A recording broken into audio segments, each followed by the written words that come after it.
La bénichon, pour moi, fait partie de l'ADN des gens du pays de Fribourg.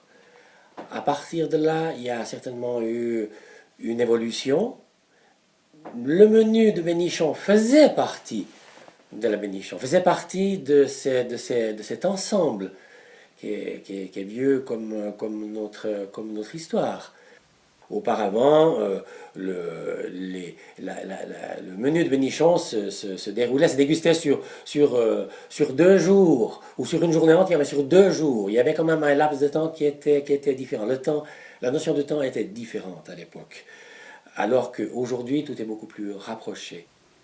Dans ma vie personnelle, la bénichon de la Pin des Mossettes, avec toutes ces histoires qui ont été des grands moments de notre activité à la Pin des Mossettes, avec des gens qui venaient de partout dans le monde, de Suisse, d'étrangers, pour participer à cette fête. C'est certain que ça a été des grands moments.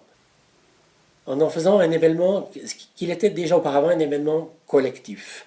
Par contre, au-delà du menu, moi j'y adjoindrais une fête populaire. Voilà, je sonnerais le rassemblement des frères, des oncles qui se sont éloignés, qui sont partis, pour qu'il y ait une participation générale. Les plats se sont de toute façon allégés.